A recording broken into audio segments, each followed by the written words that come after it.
మన ఇండియాలో ప్రతి ఊరికి ఒక గుడి ఉంటుంది. కొన్ని ఊర్లలో ప్రతి వీధికి ఒక గుడి ఉంటుంది. మనం గుడికి దేవుడి కోసం వెళ్తాం.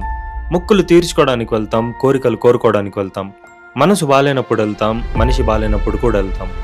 కానీ మనలో ఎంతమంది గుడిలో ఉన్న కళను చూడడానికి వెళ్తాం? ఎంతమంది గోడపైన ఉన్న పెయింటింగ్స్ని చూసి ఒక్క నిమిషమైనా ఆగుతాం? లేదా ఆ ఒక్క శిల్పాన్ని చెక్కడానికి ఎన్ని రోజులు పట్టిందో అని ఆలోచిస్తాం? మనకి గుడంటే పూజ చేసే స్థలం మాత్రమే. కానీ మన పూర్వీకులకి గుడంటే ఒక విశ్వవిద్యాలయం, ఒక కళాశాల, ఒక శిల్పశాల, ఒక చిత్రశాల, ఒక నాట్యశాల. ఇలా చెప్పుకుంటూ పోతే చాలానే ఉన్నాయి. వేల సంవత్సరాల ముందు ఈరోజు మన చేతిలో ఉన్న మెషిన్స్ లేవు, క్రైన్స్ లేవు, కంప్యూటర్స్ లేవు, 3D డిజైన్స్ కూడా లేవు. అయినా రాయికి ప్రాణం పోశారు. శిల్పాల్లో కథలు చెప్పారు, రంగులతో చిత్రాలు చూపించారు, ఆర్కిటెక్చర్ని ఒక కళగా మార్చారు. ఈరోజు కాలాన్ని వెనక్కి తీసుకెళ్లే ఒక యాత్ర, రాళ్లతో మాట్లాడించిన కళ, రంగులతో నిలిచిపోయిన చరిత్ర, విజయనగర వైభవాన్ని ఇప్పటికీ సజీవంగా ఉంచిన లేపాక్షి.